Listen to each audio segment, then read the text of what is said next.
retailers we've been working with. And most of the cases, their designers used to give us all this design. So what we've done, we've changed the model. In 2005 we established an innovation center. The innovation center was basically we first hired different designers from Europe, from US. They used to work with us, but our main target was to really develop local talent, local designers. So what we have done is, along with the foreign technicians and designers, we also hired freshers who are, who have this open mind, who are creative, to really do this job. So slowly and gradually, we've gained that strength. And right now, our design studio, our innovation center, is one of the strongest in the country. Design house. So that's how we've been able to really attract more business, and we've been able to gain more, I would say, customers. We've been able to work with more customers. So if we look at the model that India and Turkey they does, they do a lot of design-driven, a lot of value-added product. If you go to any expensive brand shops, you will see a lot of product, the tops, the dresses, the expensive clothes, they're all made in Turkey, still. Made in Italy, made in Portugal, and made in India in some cases. Why they're not big as us. Right now, the second largest exporter in the world. We export about $30 billion of clothing to the world. And first is China. China is, make a wild guess. What would be their export? So second is Bangladesh, 30 billion. China is number one. So what is their export, apparel export? Make a wild guess. More than 100 billion. 300 billion. It's $300 billion, 10 times bigger than Bangladesh. So you see the difference. China is number one. They're $300 billion. They're more expensive than us. Their labor is, I would say, 5 times more expensive than us, and they have very strict, very stringent policy. In our case, our labor cost is cheaper, but at the same time, we've not been able to reach them. They have a huge country, they have scale, they have many factories, they have more than 30,000 factories. But in Bangladesh, what we've not been able to do so far is to really focus on design-driven business. It's really focus on value-added products. Say for example, I'll just give you a context. Bangladesh, out of the total export of 30 billion, I would say 80% of our export comes from 6 product categories. In Bangladesh, we do totally about 64 product categories, out of which only 6 product categories consist of 80% of the export. Which are the 6, as you may all know: shirt, t-shirt, bottoms, jeans, sweaters, and I would say the other, there's one more category. So categories are consisting of export of 80%, and the remaining 58 product categories are only 20%. So what does it say? It says that in terms of product diversification, even in R&D sector, we are not good at it yet. If one person is doing a t-shirt factory, if one person is doing a jeans factory and he's successful, everyone follows him. Everyone go after him. Unless and until you're bringing the business down, we keep on, reducing price, increasing capacity, and at the end of the day, everyone loses. So this is one aspect. Keep that in mind. That product diversification. We have not been able to be good at product diversification. Whereas in China, there are more than 400 product categories in China. And these 400 product categories have equal share of export. They do everything. They do from baby's diaper to lingerie to t-shirt, cap, whatnot. They do everything. So what we have done as a company, we have set a vision. We have set a target. Within the next 10 years, we have set a target up to 2028 that we want to be a global lifewear solution company. What is a lifewear? Lifewear is basically when you wake up till you go to sleep. Whatever you wear, first you wake up, you get ready for office, you wear a formal clothes, you wear an office clothes, right? So after you finish with your office, you come back home, or you get ready, you go out with friends or family, wear something casual. And then you have an invitation at night, you wear something formal. And then when you come back at home, you wear a sleeping gown or a sleeping dress to go to sleep. So the entire day, whatever you wear, that's the product mix that we're talking about. And if you look at Bangladesh, there are very few companies who have really diversified into different products successfully. They've tried, but some of them succeeded, some of them miserably failed. Why we fail is because we don't have good people to run the show. As simple as that. Whereas in China, if you have a factory, let's say if you have a button manufacturing factory, you will get enough skilled resources, technically skilled resources to run the business. Like an outerwear factory, which is a complicated product. You have a lot of layers inside the jacket.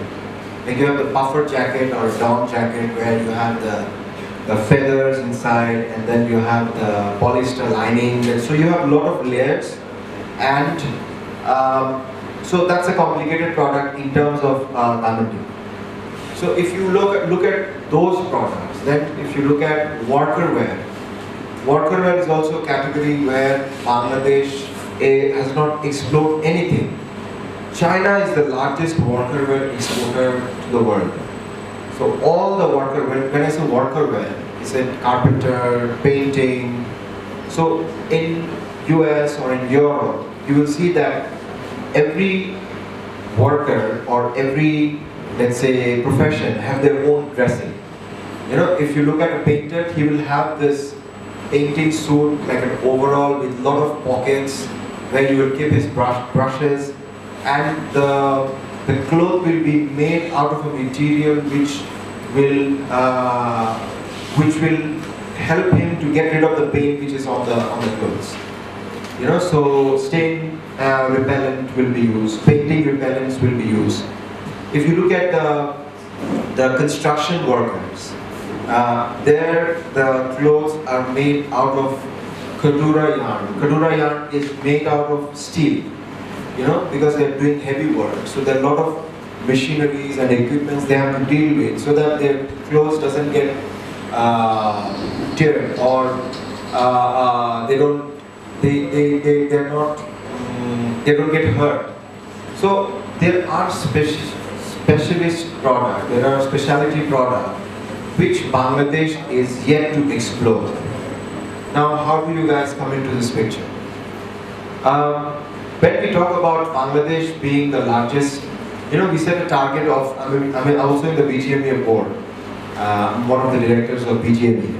So when we set a target of $50 billion by 2021, we set the target out of course there was a calculation, but then it was an over ambitious target for us. Because that time we realized when we were doing the study, there was just two universities, one from US and the other one from Australia, who did this study with us along with McKinsey, where we actually, that was like a wake-up call for us, because there are mainly three things. It's okay. Because, no, it's okay, it's okay. I'm not comfortable talking while I'm sitting. Because all my meetings are like, you know, in the floor standing, so I'm more comfortable standing. So, so three things which we found out was very alarming. One is that, as I said, we don't have a diversified product range, product mix, where we can where we can do diversified product and increase our basket of our share of export, because that's easier. So right now, say for example, if I'm working with H&M, I'm doing jeans for them. If I have a, I would say, formal wear factory, or if I have let's say a cap factory, I can approach them saying that, hey, I'm also manufacturing caps, so would you like to buy? So that's much easier if you diversify product. Those products are done by some other countries like Vietnam, China, Cambodia, and you have the possibility to increase your export by diversified product with the same customer. The other thing was, that was product diversification. The other thing was market diversification. We as an exporting country, Bangladesh, we are too dependent on two main markets. Which are these markets? You know? America and EU. Yes. America and EU. So Europe and US has been our main market, where the share of export was over 95% in these two markets, which is very alarming. I mean, what if, you know, America is a recession, and then Europe having a war with, you know, they engaged in war with Russia or Syria or whatsoever. What will we do? Who will we sell our clothes to? I mean, we have to make them and wear it ourselves. We are not going to sell it anymore. And the foreign, we also had a meeting with different commercial counselors, different commercial attaché of our embassies in different countries like Russia, Brazil, Argentina, India, China, Malaysia. So we actually contacted them and we sat with them saying that what can we do, as you are based there, you're representing Bangladesh, what can you do to help us to explore the market?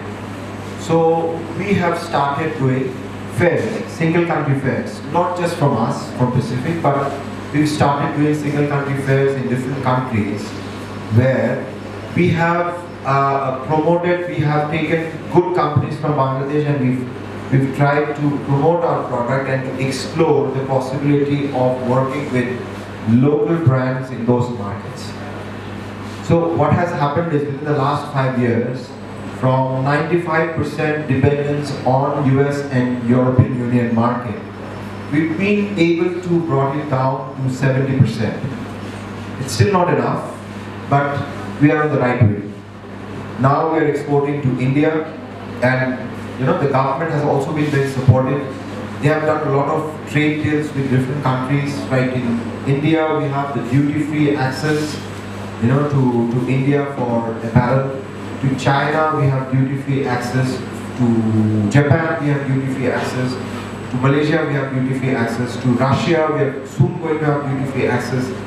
So that also helped us a lot to really explore the market. So the government and the BGME and the sector worked very closely together within the last 10 years. Explore. So it's a good example. Usually, you know, when you think about how, you know, government, what role government plays in promoting business, you don't see this kind of stories. You don't hear this kind of stories where the government and private sector works together to explore business in other countries. Usually I hear from my other industry friends, I hear that no, we want government to stay away from our business. I mean, if the government get involved, we get into trouble. So, but with us, it's not like that. I think it's also a reason why, the reason why it has been very good is because, in the government, we've also had a lot of policy makers who represented R&D sector. In this parliament, we have more than 30 parliament members who are from government sector. Our Shahriar Alam is the foreign deputy minister, state minister. He also is from the R&D sector. So it's been very easier for us to really make them understand what should be the policy and how we should, take this forward. Now, we've been doing a lot of work in that aspect, but then key things are yet to be done. There are a lot of things which has to be done from the entrepreneurs. Taking risk is one of them. If we don't take risk, we will not be able to explore the possibility of getting to diversifying product or getting to new markets. So, a specific case, you'll be happy to know that, our main export market is not US, neither US or Europe, it's Japan. So we have successfully, within the last 10 years, successfully diversified our export market to Asia rather than depending on US and Europe. We still exporting to Europe and US in a big way. But then we have shifted our focus from those two markets to Asian markets. Because as you all know that US economy and European Union economy is slowing down. The GDP growth rate is in some of the countries are negative, and unemployment rate is high. And all the retailers, they're not doing so good. So what we figured out is if we move towards Asia, the chances of growth is higher. If you look at the growth of Asian countries, China, Malaysia, Japan is slow, but still they're very solid, they're very steady. Singapore, Hong Kong, all these Asian countries, if you look at it, as a market, as our customer, we have better potential and the better possibility to grow compared to US or European Union. So what we have successfully done is we have diversified our market. So one is this product diversification, which the entrepreneur has to take the call that if he or she wants to grow the business, they have to go to different markets. Like if I am exporting to US, let's find out some customers in Russia. That can be one strategy. And the other strategy could be that let's diversify our product. If I'm making jeans right now, I'll do something else. I'll make a cap, or a formal wear, or lingerie, or whatever. So different product. Third category is basically to be in the same product and to be in the same market, but to add value to your product, to make it more desirable, or to make it more premium. So when I started in 2003 or 2004, my whole idea was how I can add value to the product that we are doing. As I said, we've started our innovation center. We have designers working with us. We have fabric developers working with us. We have watch developers working with us. So we are creating a whole range of product which has been presented to our customers. And if you look at our collection, if you look at the way how we present them, you will not be able to understand whether it is a brand or it's a manufacturer. So we've been able to create that image. We've been able to create that aura of a design house where now we are exploring. There's a video here I would like to show. We are exploring the possibility of other factories. You know, I'm sure that there are a lot of students here who are also in the family business of Damathi. And what we have done, what I have, I mean, of course a team, what we have done is we've been able to create that image, we've been able to create that team who actually took our positioning, took our image to a different level. So, yeah, you can play the video. Have a look at it.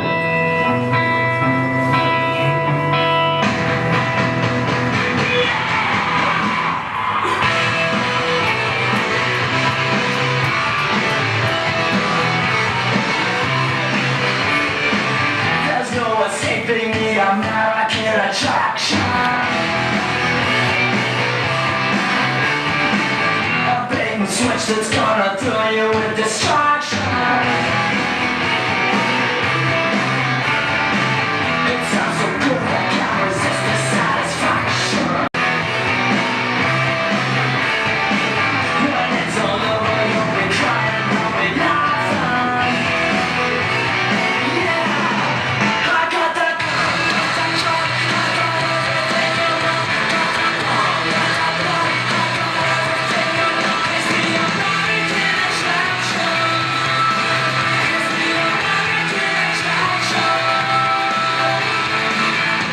Tick, tick, tick, ticking down to a disaster. Your insecurity is all I'm calling out.